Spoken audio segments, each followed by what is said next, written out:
How do you define success for yourself now that feels true Yeah, to you? that's easy. My most important job, and I mean this sincerely, is being a parent to being a great member of my family. And that is, you and I have talked about this.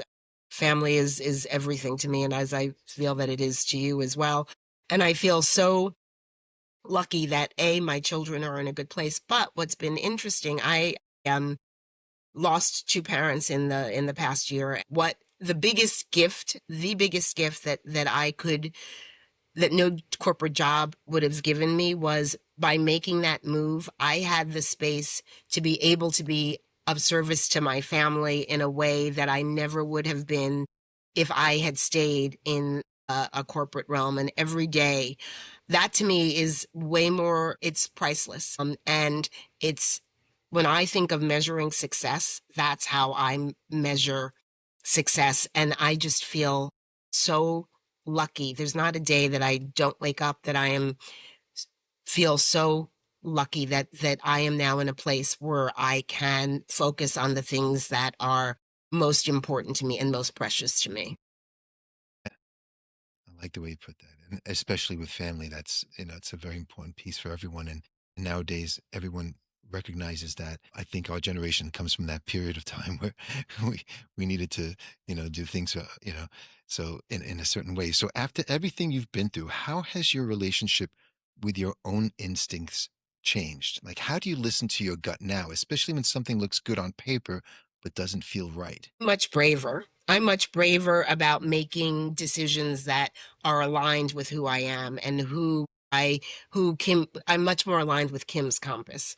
I spent a lot of years trying to do what I thought would be impressive to other people. And at this stage, and I think it's probably perhaps a product of age and other things, but that has been a big shift in terms of both personally, in terms of the people I decide to spend time with, the things that decide to do in my life, and also professionally. And that can mean, I work at a small firm. We go out and develop new business and we look for clients, but I don't want to work with people that I don't think are good people. I want to be able to feel comfortable about the what I'm doing and representing. And I can say selling advertising that back in the day, it probably wasn't true all the time. I didn't sell terrible things, but I had a job to do, and it was a different, my values were different. But it's much more, I'm so much more aligned with Kim's compass. I've got to tell you, and it shows how Thank you. connected you are to yourself and your values, getting to understand a little bit more about you in the short conversations we've had. And being here now, this is just, it certainly aligns with everything that who Thank your you. core is. So if someone is listening right now from inside a toxic workplace, Hmm. maybe wondering if what they're feeling is real, maybe second guessing their worth, what would you want them to hear very clearly in this moment? Is a thing. It's a real, gaslighting is not, it is real. When you're in the middle of it, it's very hard to trust you. One of the secrets I think about people who drive those kinds of situations is they understand the power, and you're not crazy. And I think people oftentimes feel that they're crazy in these situations. And I think it's really important to know that it probably, if you have a really good gut, it probably is not something you're making up.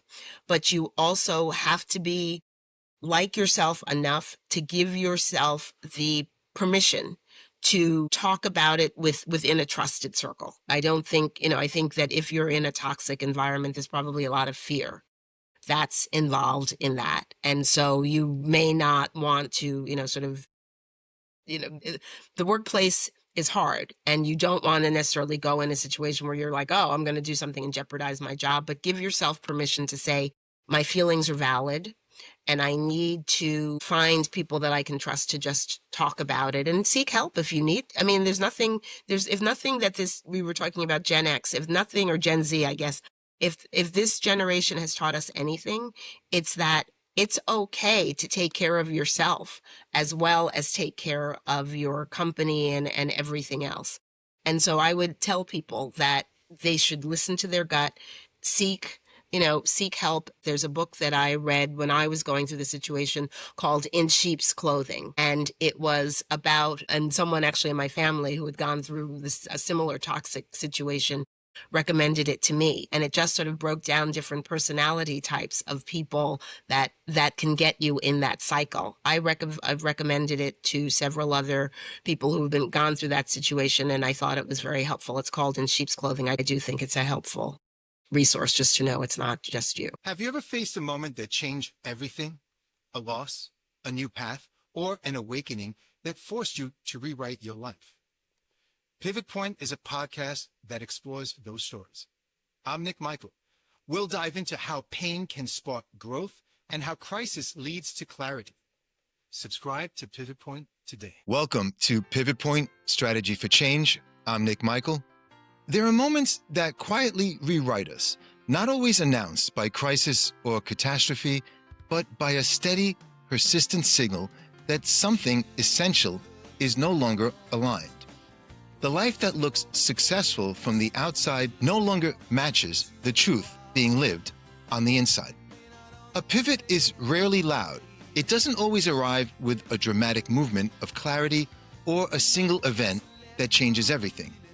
More often, it arrives quietly, as a persistent signal, a growing tension, a truth that can no longer be ignored. It challenges identity, it exposes fear, it demands clarity, and it requires courage long before confidence ever arrives.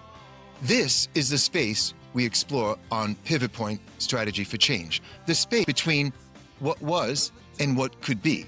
It's where discomfort becomes data, adversity becomes instruction, and the life we've been careful living that was built on the outside no longer aligns with what we know to be true on the inside.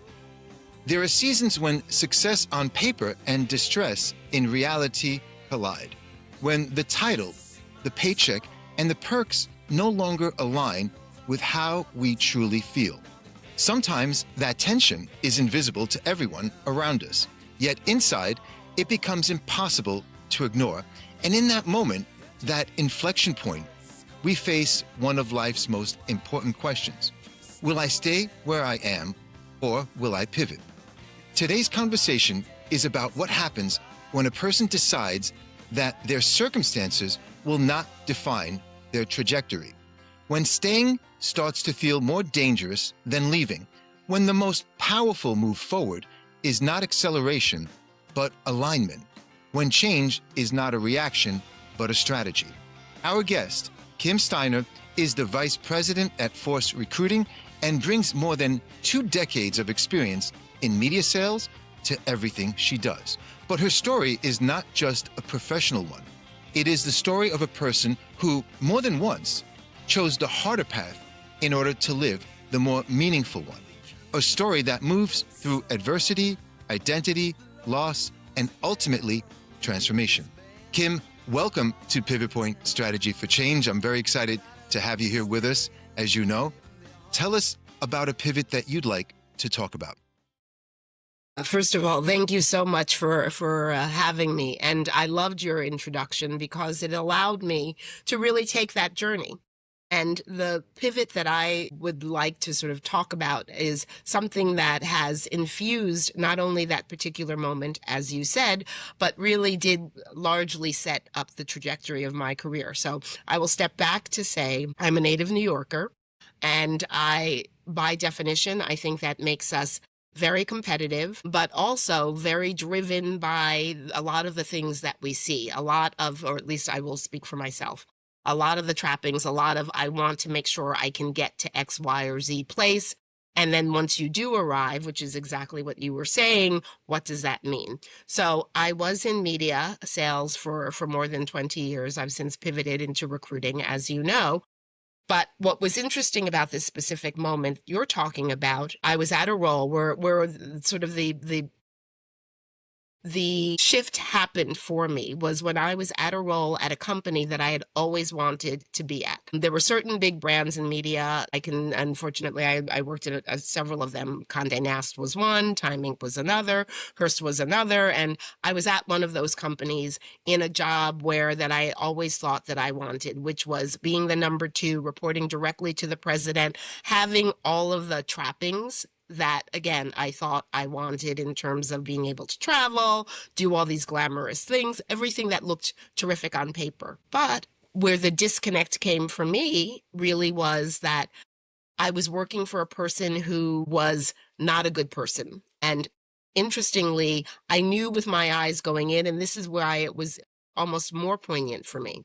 I knew some of the reputation of both the leadership and the organization, but I decided to make the leap anyway for all the wrong reasons, which was for all of those external trappings. And what that did for me was when I was in a situation where I was very unhappy and a lot of the behaviors I was exhibiting were very unhealthy, I turned even more of that pain in on myself because I said, I made the wrong choice. I should not have made the leap for the reasons that were external, rather stayed in a situation that largely fed my soul and allowed me to do the things that I wanted to do from a personal and professional relationship.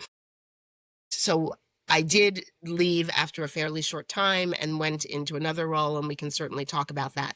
I just wanted that was that moment because it was so obvious to me about why I made the choice. And, but it also has allowed me to help counsel other people who have been in similar situations too. I'm curious that I'm sure it was a high stress level position Mhm, with a lot of responsibility. Being the number mhm, two is your number two. I mean, you're not. It's still very high, obviously. Many people feel a quiet discomfort long before they act on it. Was there a signal you were receiving, something in your gut, in your body that kept overriding? And what was that like? Was it a cognitive? Was it emotional? What was mhm. happening? Yeah, that's a great question. And I think it was it was a combination of the two, but really it was emotional. It was when I make decisions about things, culture has a lot to do with it. And it's not about, by someone's origin, but it's about the culture of the organization. Once um, I would be in meetings and just I was hearing things or even decisions that were made by leadership, not taking ownership. I'm someone that really believes in if you're going to make a decision, then you need to stand by that. And within my first month, I was put in a position where I had to fire people that I didn't even know. And that was because the person that I was reporting to felt that it was more important for them to sort of look good and stay clean and then bring someone in. So from that, I was like, wait a minute, not that I've grown up, I've led teams. I don't have a problem, hiring people and firing people if they're not the right people. But I'm like, let's think about this and let's talk about this, or at least give me context. So that's where it started to brew because that's not the way I like to do business. So it was probably more emotional, although certainly, I guess cognitive as well. So it sounds like everything begins with a thought or a feeling, and then there's a Hmm. behavior.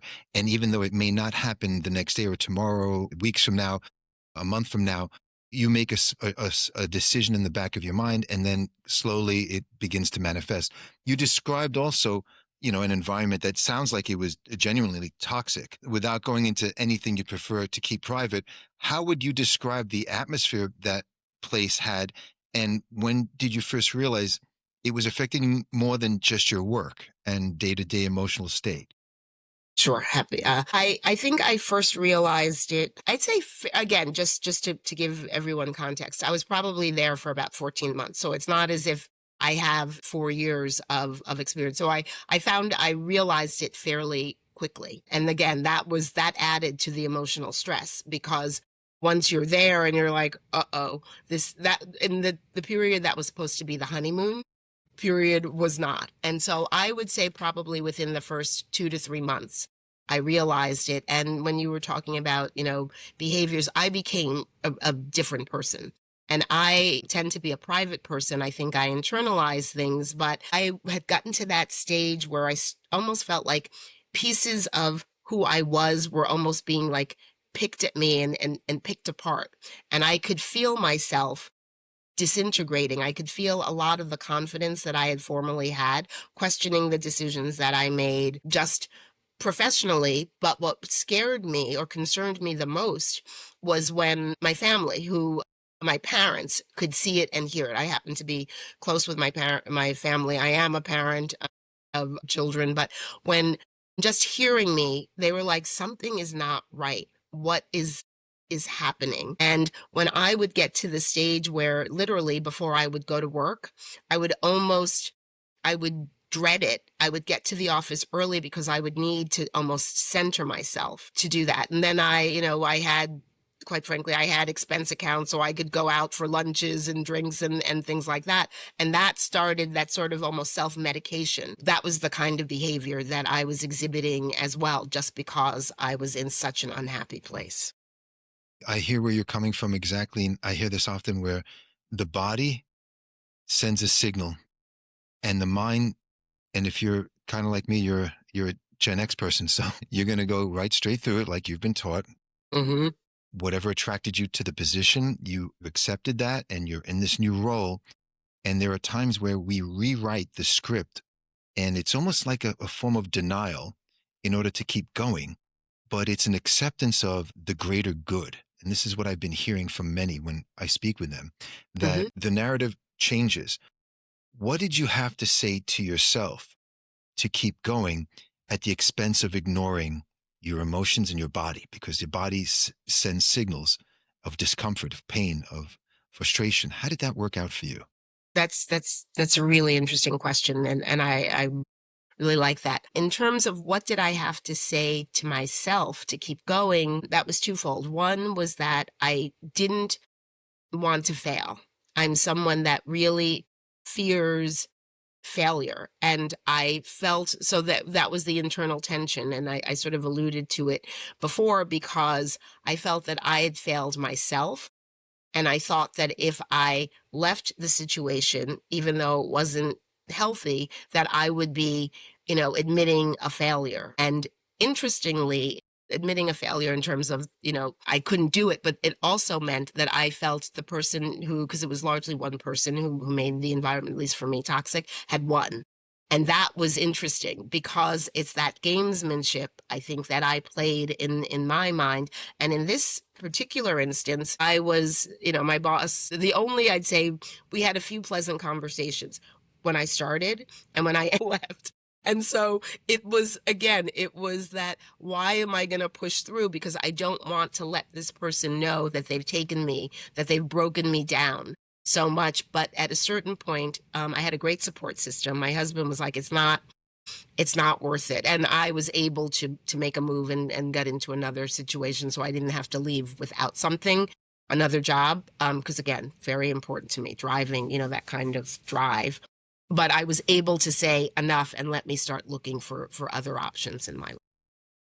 Yeah, thank goodness for our spouses to be there to really guide us. And that really demonstrates the connection you have, of course, with your family and how important it is for them to be essentially your reality testing, right? Because we're trying to function for the greater good, for family, for yourself, for anything, for a title financially.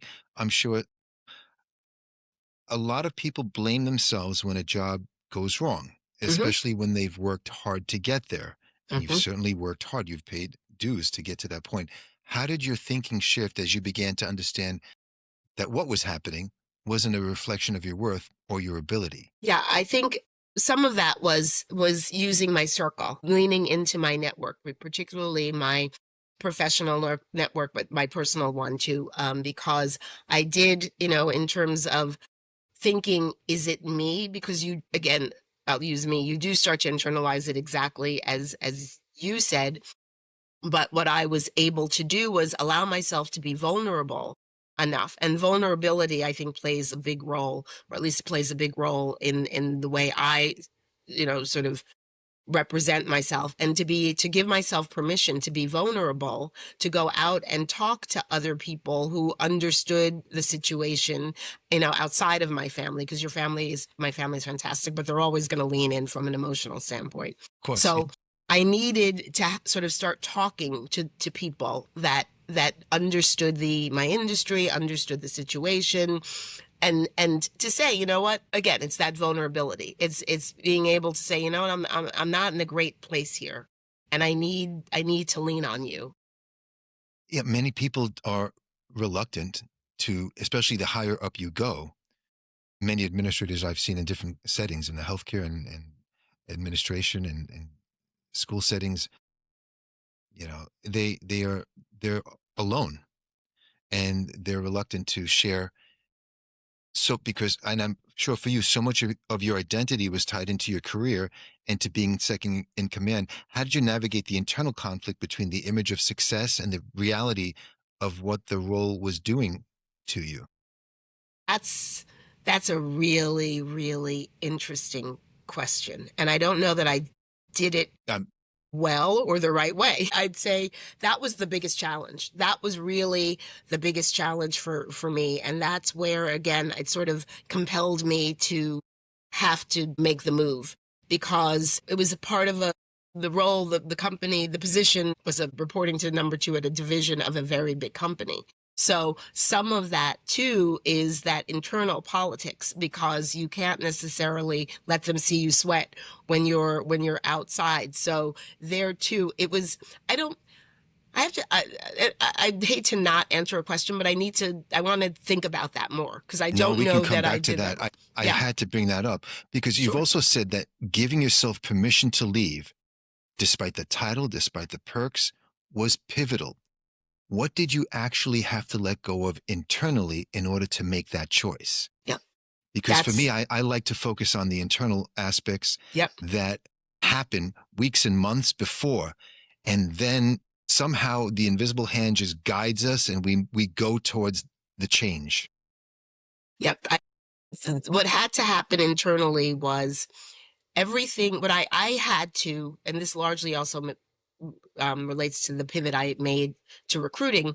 I had to let go of all the perceptions that I had attached with the role, with the company, with the career, that trajectory that I thought I wanted. Again, it's when you arrive and you realize it's not where you want to be. And I'll share a story. I was fortunate enough to go to South Africa. I took my family to South Africa around 2007 or so, and it happened to be the 20th anniversary of something that had happened with Nelson Mandela.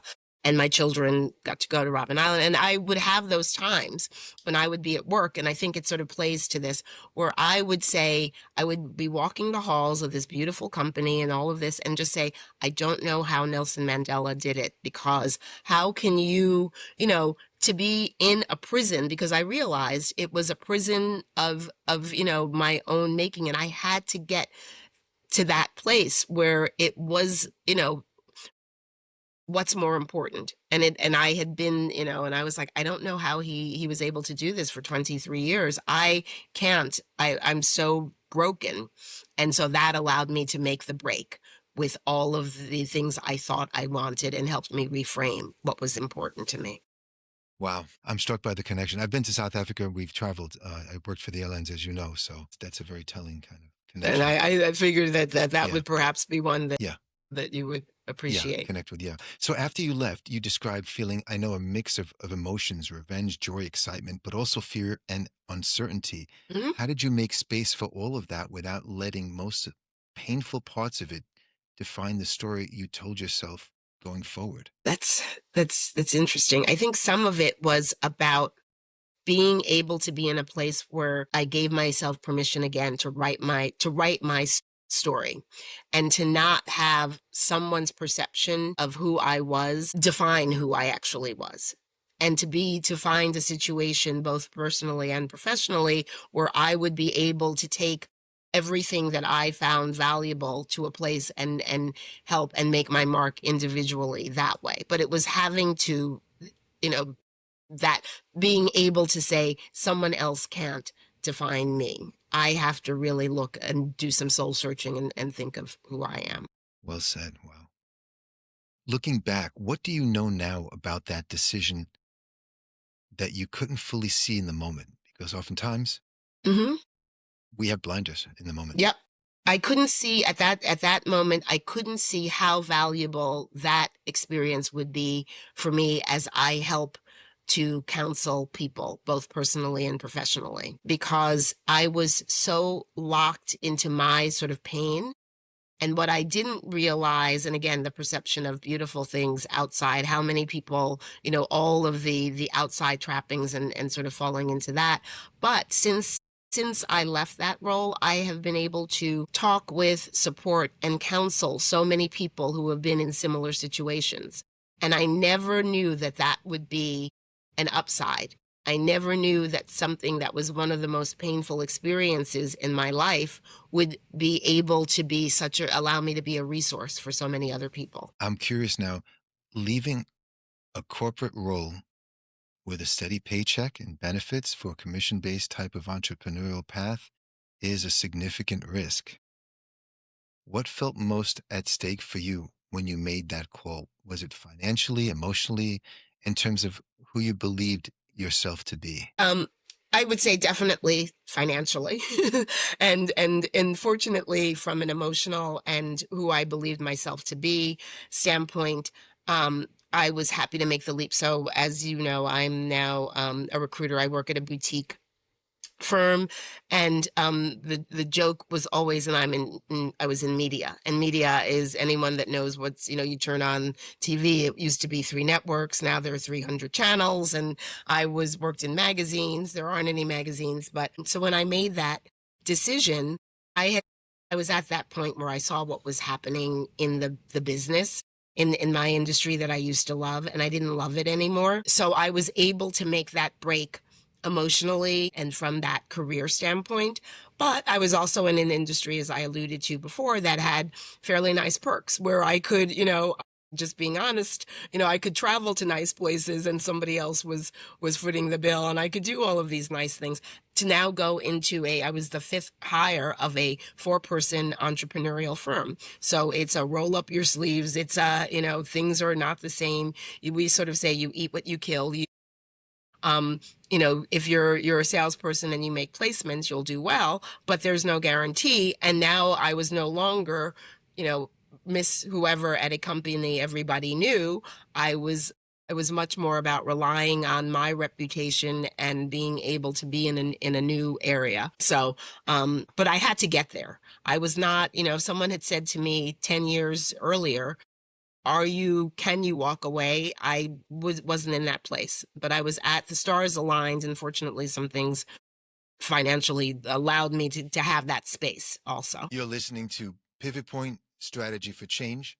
If today's conversation resonated with you, take a moment to subscribe to the podcast and leave a review. It truly helps others find the show and supports the work we're doing here. You can find Pivot Point Strategy for Change on Spotify, Apple Podcasts, or wherever you get your podcasts. And if you'd like a deeper dive into the work we explore on the show, I invite you to visit my Substack page where I share in-depth articles and reflections. There are significant drivers for people to make changes. At the same time, yours does not come out of desperation, meaning yours came out of now looking inward and understanding more about how you emotionally, mentally, physically, perhaps, changed. And that was evident to others around you. It manifested in a way that it was not you. And you recognize that despite, and even staying a year plus that's not that short of a time. You gave it Hmm. an opportunity to try something. That I've had a similar situation like that too in the business field. So there's always a big shift. So the experience seems to have transformed your idea of success. How do you define success for yourself now that feels true Yeah, to you? that's easy. My most important job, and I mean this sincerely, is being a parent, to being a great member of my family. And that is, you and I have talked about this family is everything to me, and as I feel that it is to you as well. And I feel so lucky that my children are in a good place. But what's been interesting, I lost two parents in the past year. What the biggest gift that I could that no corporate job would have given me was by making that move, I had the space to be able to be of service to my family in a way that I never would have been if I had stayed in a corporate realm. And every day, that to me is way more, it's priceless. And it's when I think of measuring success, that's how I measure success. And I just feel so lucky. There's not a day that I don't wake up that I am feel so lucky that I am now in a place where I can focus on the things that are most important to me and most precious to me. I like the way you put that, and especially with family, that's it's a very important piece for everyone, and nowadays everyone recognizes that. I think our generation comes from that period of time where we needed to do things so in a certain way. So after everything you've been through, how has your relationship with your own instincts changed? Like, how do you listen to your gut now, especially when something looks good on paper but doesn't feel right? Much braver. I'm much braver about making decisions that are aligned with who I am and who Kim I'm much more aligned with Kim's compass. I spent a lot of years trying to do what I thought would be impressive to other people. And at this stage, and I think it's probably perhaps a product of age and other things, but that has been a big, big shift in terms of both personally, in terms of the people I decide to spend time with, the things that I decide to do in my life, and also professionally. And that can mean, I work at a small firm. We go out and develop new business and we look for clients, but I don't want to work with people that I don't think are good people. I want to be able to feel comfortable about the what I'm doing and representing. And I can say selling advertising that back in the day, it probably wasn't true all the time. I didn't sell terrible things, but I had a job to do, and it was a different, my values were different. But it's much more, I'm so much more aligned with Kim's compass. I've got to tell you, and it shows how Thank you. connected you are to yourself and your values, getting to understand a little bit more about you in the short conversations we've had. And being here now, this is just, it certainly aligns with everything that who Thank your you. core is. So if someone is listening right now from inside a toxic workplace, Hmm. maybe wondering if what they're feeling is real, maybe second guessing their worth, what would you want them to hear very clearly in this moment? Gaslighting is a thing. It's a real, gaslighting is not, it is real. When you're in the middle of it, it's very hard to trust you. One of the secrets I think about people who drive those kinds of situations is they understand the power, and you're not crazy. And I think people oftentimes feel that they're crazy in these situations. And I think it's really important to know that it probably, if you have a really good gut, it probably is not something you're making up. But you also have to be like yourself enough to give yourself the permission to talk about it within a trusted circle. I don't think, I think that if you're in a toxic environment, there's probably a lot of fear that's involved in that. And so you may not want to, sort of, the workplace is hard, and you don't want to necessarily go in a situation where you're like, oh, I'm going to do something and jeopardize my job, but give yourself permission to say, my feelings are valid and I need to find people that I can trust to just talk about it and seek help if you need. I mean, if nothing that this, we were talking about Gen X, if nothing, or Gen Z, I guess, if this generation has taught us anything, it's that it's okay to take care of yourself as well as take care of your company and everything else.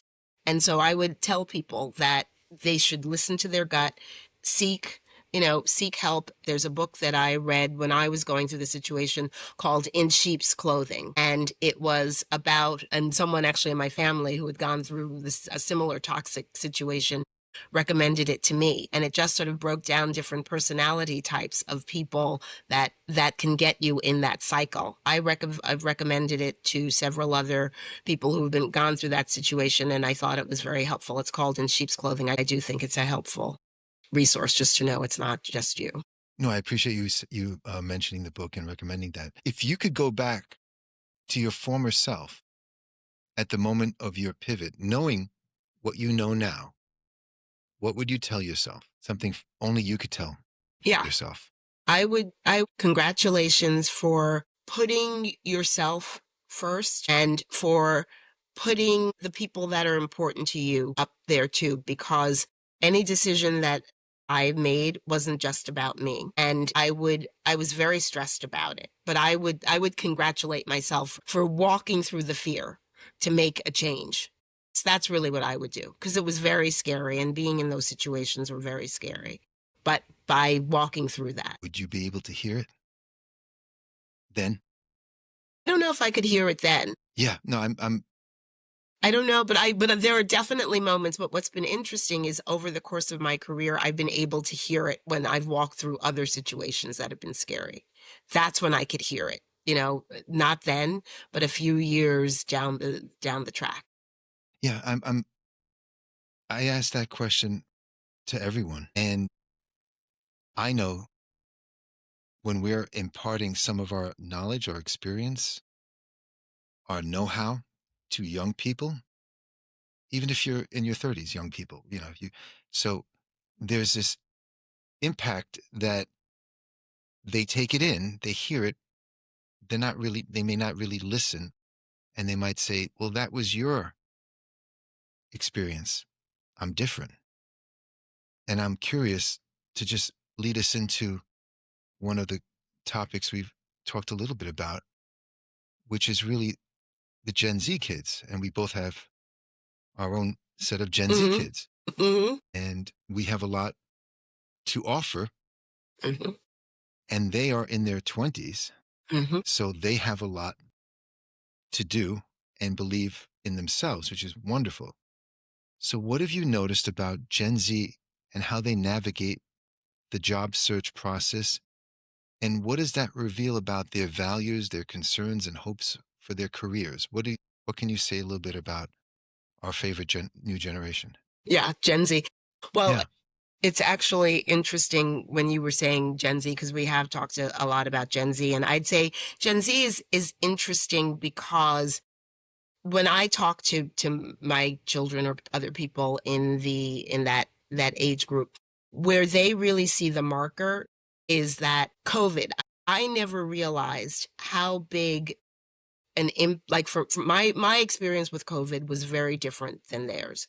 And I have children who were in high school, and yeah, both were in high school. They weren't in middle school. But what I have seen is that Gen Z kids are much more affected by it than I ever noticed. And I think that that impacts everything that they do, whether it's they felt very unsafe for a really long time. So some of the decisions they're making about their work and their career, it's about how can I continue to feel safe?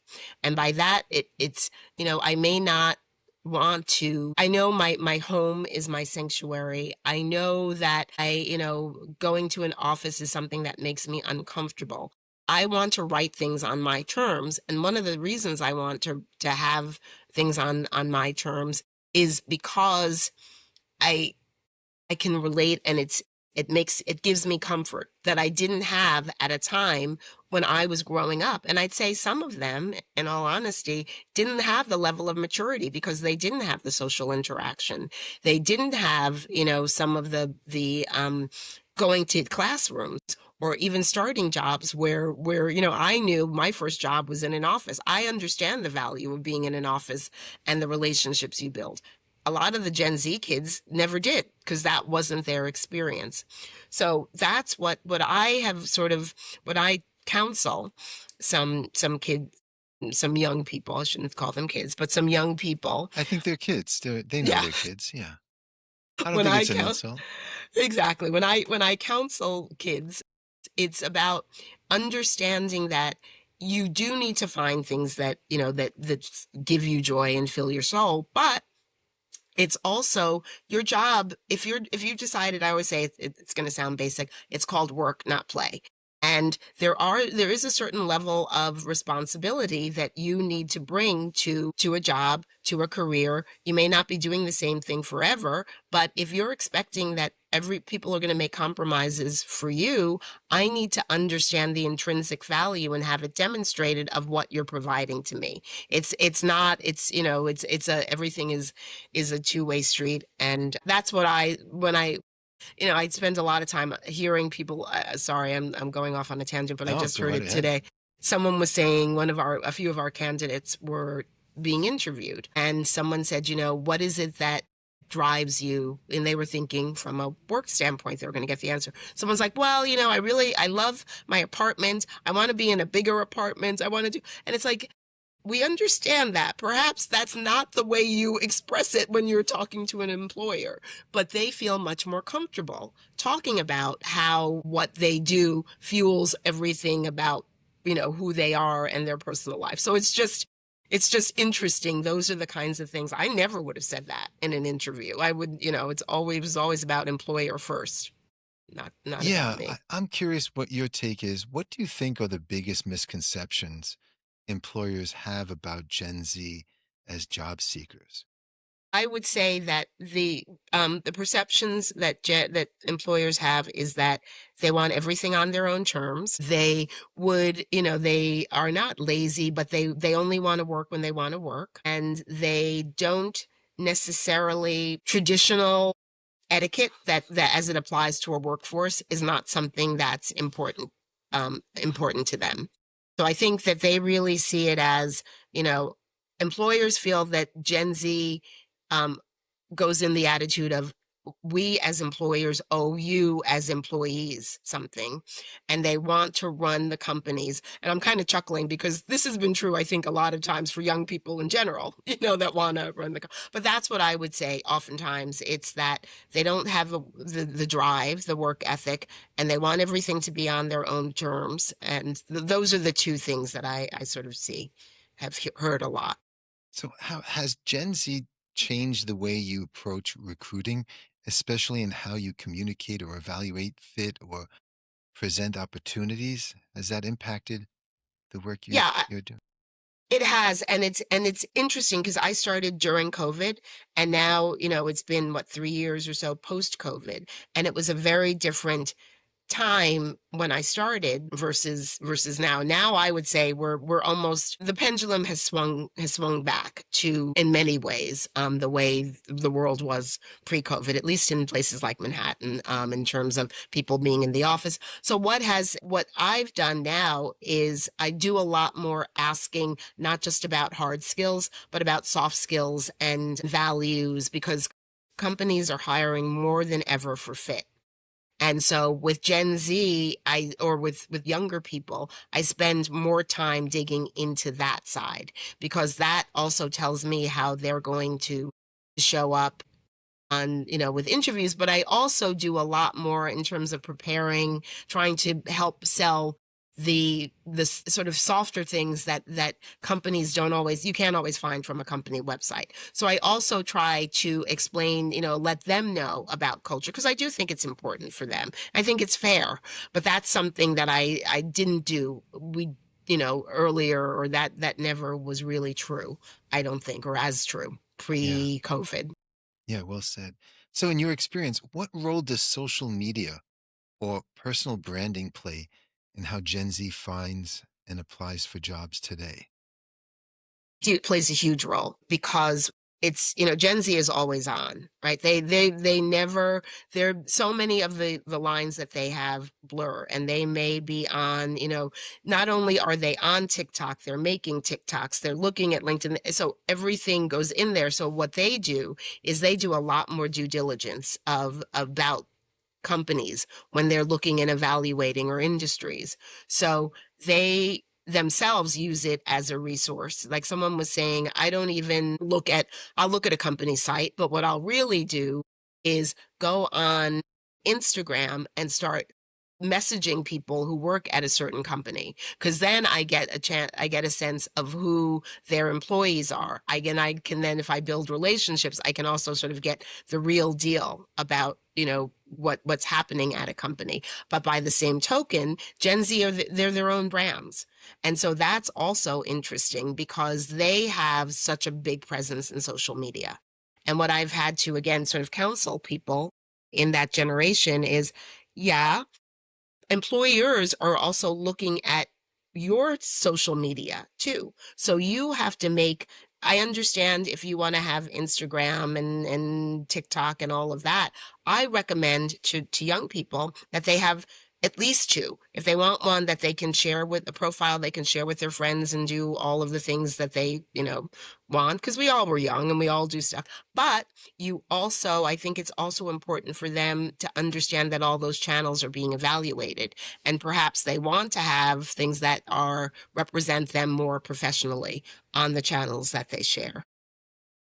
How do you see Gen Z balancing the tension between wanting purpose driven work and also needing financial stability? Because I'm sure that clashes. It does. I think they are making choices. That's probably where the lifestyle side is driven, because I think they are, so they may say, I want to be, I don't know, work at a Deloitte. And we're at a role that has traditionally been one where you get compensated very well.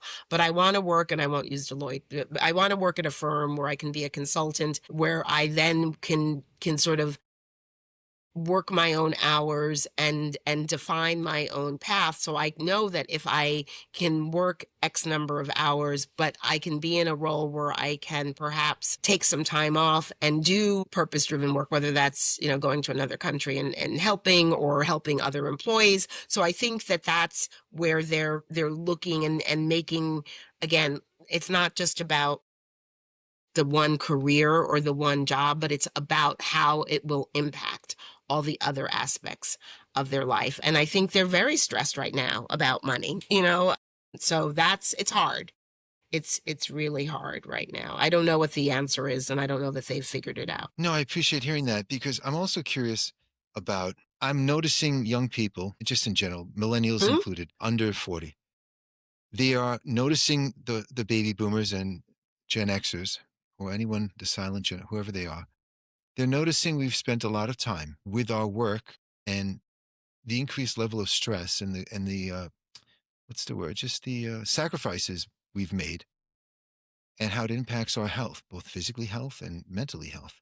So I'm curious, how do Gen Z's expectations around flexibility, mental health, and work-life balance compare to other generations that you've worked with and recruited for? It's what they lead with. Yeah, It's they do, right? definitely all of those things that they lead with, and they lead with it, as you said, because many of their parents are in the Gen X Yeah. and baby boomers, and they've seen, and many have said, they're like, what has it gotten you? You come home and you're stressed out and you're not happy. And yes, it's great that we have, X, Y, or Z trappings, but I think a lot of them almost take some of it for granted, because they live in a world where everything is perfect and everything is curated and it's not, almost, the level of privilege is almost taken for granted, because you have a great pool, but so does X, Y, or Z friends, because this is what I'm seeing. So that's what they lead with. That's their most important. And it's also like, hey, you slaved for a company for X, Y, and what did it get you? After X number of years, you're gone. I don't want that. They don't want to be trapped in that kind of being beholden to the traditional norms that our generations So were have you beholden to. noticed a shift then? Thank you for explaining that because that's really well put. Have you noticed a shift in how Gen Z defines their own career success? And if so, what does that look like for them? I think it's much shorter. It's about a job more than a career. And by that, it's about, what can I do? I want to have their goal oriented, but their goals are not necessarily, I want to be president of X, Y, or Z company. Their goals are much more, I guess, in that sense, personally purpose driven. So their goal may be, I want to work for 5 years so that I can, in X, Y, or Z job, so that 5 years from now, I'm going to be able to do X, whether that's flexibility or travel or whatever it is. That's something that I think is a very different view. I think when most people, my generation, I'm certain, started a job, they often thought that's what they were going to do forever. And Gen Z, many of them, not all of them certainly, but many of them don't see that as forever. They see it as it's what I want to do now, and I may decide I want to do something else, and kudos to them. But that's I'd say the major difference. It's not the long game anymore that it used to be. Yeah, no, good point. So what do some employers need to understand about our Gen Z kids? If you can give them some advice or just some. Sure. I'd say employers right now, it's interesting, are leaning, and this is where Gen Z is very difficult for them because of the rise of AI. I think a lot of employers are trying to navigate what that means in terms of Gen Z as a generation. They don't necessarily have skills that are irreplaceable. And I think a lot of employers are thinking, can I either hire this person who is fairly, unformed, or can I certainly I don't think they're going to be necessarily replaced by machines, but I think employers need to understand the value of investing in Gen Z employees in a way that they were invested in, which is more than just financial. And I think they also need to understand that Gen Z kids they want to learn, they want to work. It's not like they don't want to. So I think that there also has to be an extra level of empathy, because a lot of people now are in remote situations, and managing a team, particularly a team of Gen Z or new employees remotely, is extremely different than managing people when everyone is in the same place or largely in the same place. So that's something else I think that they need to understand and think about. How can I offer and make that a higher value? How can I offer support once I bring this employee who's young in? So if you could give Gen Z job seekers one piece of Mhm. advice about navigating today's market, what would it be? If I could give, I would give them advice. I would just say, and again, it sounds basic, but it's work, not play. I would say if they have to understand that. Well, no, in terms of navigating, that's wrong. I don't mean that. I would say that they have to understand that when they're putting themselves forward, it's always about thinking about the value you bring to an employer, because oftentimes I will look at Gen Z's LinkedIn profiles or things like that, and there's a lot of words, and it's lovely, and there's a lot of pros about how they want to, not necessarily save the world, but the soft skills. But employers still hire on hard. Still, you'll still get the conversation based on the hard skills, and so lean into that, because if you can't change the world if you're not invited to the game. It's very hard to change the rules if you can't even get into the game.